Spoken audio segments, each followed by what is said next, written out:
Indo-British Advanced Pain Clinic, Noppimayam Surgery Duram. For appointments 9155515563. శ్రీశైలశృంగకుహరేషు కదోపలప్స్యే గాత్రం యదామలతాః పరివేష్టయంతి కర్ణే యదాహ విరచయంతి ఖగాశ్చ నీడాస్. అప్పుడు వీడు కదలడు అని నమ్మకం వచ్చి తీగలు చుట్టుకుంటాయి. వీడు కదలడు అని నమ్మకం వచ్చి పక్షి చెవుల్లో పుల్లలు పెట్టి గూడు పెడుతుంది. వీడు కదలడు అని నమ్మి పక్షులు వాసం చేసి గుడ్లు పెట్టి పొదిగి అరుస్తాయి. అయినా కదలడు, ఎందుకనంటే తన్మయుడై ఉన్నాడు. అది సమాధి స్థితి. ఆ స్థితికి వెళ్ళినవాడు అనుభవిస్తున్నాడు ఈశ్వరుణ్ణి. వాడు జీవన్ముక్తుడవుతున్నాడు. వాడి శరీరము పడిపోయినప్పుడు విదేహమోక్షాన్ని పొందాడు. శరీరం పోయింది, ఇంకా అంతటా పరివ్యాత్మమైన ఆత్మ అయ్యాడు. ఆ తన్మయావస్థ పొందడానికి ఇది సోపానము కావాలి తప్ప ఇది నాకున్న ప్రజ్ఞాని నాకు నేను 10 మాటలు మిడిసిపడడానికి కారణమైనంత కాలము ఈశ్వర నిన్ను చేరడానికి ఎట్లా హేతు అవుతుంది?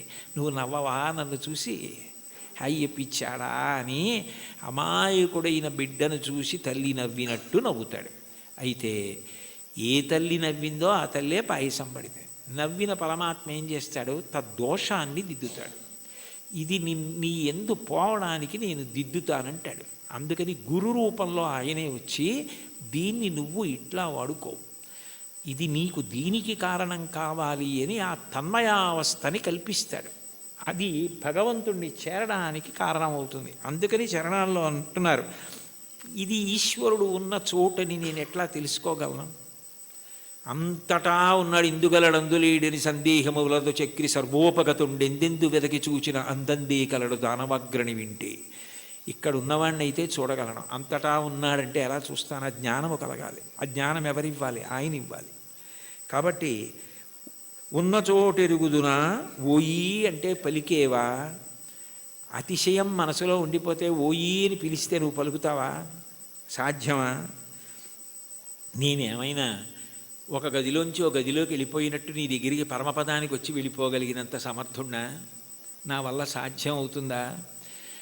ఇంత పారవశ్యం ఉండి ఇంత గొప్పగా విష్ణు సంకీర్తన చేయగలిగినటువంటి మహాజ్ఞాని, భక్తి వైరాగ్యము కలిగినటువంటి వారు తన మీద పెట్టుకుని నన్ను చూసి నువ్వు నవ్వవా అని పాడడంలో ఉన్న గొప్పతనం ఏమిటంటే, వీరిని చూసి నువ్వు నవ్వవా అని రాశారనుకోండి, అతిశయం అవుతుంది. అందుకని నిజానికి ఆ హేయ గుణములు లేకపోయినా తన యందు ఆరోపించుకోవడం పరమ భక్తికి తార్కాణం. అది భక్తి యొక్క చరమస్థితి. భక్తిలో ఏమవుతుందంటే ఆ అపార వినయం వస్తుంది. నేనెంతటి వాడిని, నా యందు ఏది ఉన్నది ఈశ్వర విభూతి తప్ప. యద్యద్విభూతిమత్సత్వం శ్రీమదుర్జితమేవ వా తత్తదేవావగచ్చస్త్వం మమ తేజోంశ సంభవం. నా యందు ఏ తేజస్సున్నా అది ఈశ్వరుడి అనుగ్రహం. ఆయన తేజస్సు తప్ప నాది కాదు. ఆయన ఉపసంహారం చేస్తే ఎంతసేపు? ఆయన అనుగ్రహించాడు కాబట్టి నడుస్తోంది అన్న వినయం ఎక్కడుంటుందో అక్కడ అనుగ్రహం ఉంటుంది. అందుకే మీరు చూడండి, మహాత్ములైన వారెవ్వరూ ఈ వినయం తప్పరు. అంతటి మహానుభావుడి శంకరాచార్యులు వారు పశుమాం సర్వజ్ఞ ప్రథిత కృపయా పాలయ విభో అన్నారు. నేను పశువుని, నువ్వు పశుపతివి అన్నారు. అవినయమపనయ విష్ణోహో అన్నారు షట్పదీ స్తోత్రంలో. నాకు అవినయాన్ని తీసి వినయాన్ని కటాక్షించు స్వామి అన్నారు. భాగవతోత్తముల యొక్క గొప్ప గుణం ఏమిటంటే ఎప్పుడు వారు ఇది నాది అన్న భావన పొందరు. వారికి అన్నింటికన్నా చదవడానికి భయమైంది ఏమైనా ఉంటే ఏంటంటే సన్మానపత్రం.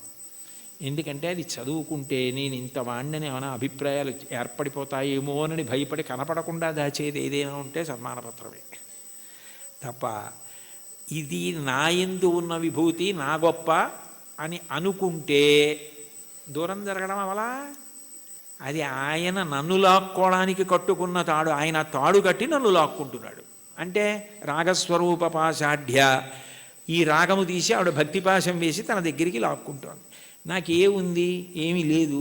నేనేం పెద్ద చదువుకోలేదు, మహావిద్వాంసుణ్ణి గాను, సమస్త శాస్త్రములు తెలిసిన్నవాణ్ణి గాను. అయినా వీడు ఎలా తరించాలి? అందుకని వీడికి ఏదో 4 మాటలు మాట్లాడడం అన్న లక్షణాన్ని ఇస్తే తగుదునమ్మా అని బయలుదేరుతాడు. ఏదో 1 గంటన్నర మాట్లాడతాడు. ఇది అడ్డు పెట్టి నా దగ్గరికి లాక్కుంటానని ఆయనే ఆ పాశం వేసి తన దగ్గరికి లాక్కుంటున్నాడు. ఇదంతా నాదే అంటే నేను మాట్లాడకపోతే ఈ మైక్ ఎంతో, ఆయన మాట్లాడకపోతే నేను అంతే. అది తెలుసుకుంటే చాలు. ఆ వినయాన్ని ప్రతిపాదించి ఈశ్వరుణ్ణి చేరడానికి మార్గములు కావు. ఏ మార్గము పట్టినా ఆ మార్గము ద్వారా నువ్వు కాదు కర్తృత్వంతో చేరేది. ప్రీతి పొంది ఈశ్వరుడు లాక్కోవాలి, ప్రీతి పొంది ఈశ్వరుడు కలుపుకోవాలని గుర్తుపెట్టుకో, వినయాన్ని నిలబెట్టుకో. అది తాత్పర్యం కీర్తనకి. చాలు. ఏకశబ్ద సమ్యజ్ఞాత సృష్టప్రయుక్త స్వర్గే లోకే కామదుగ్భవతి. ఒక్క మాట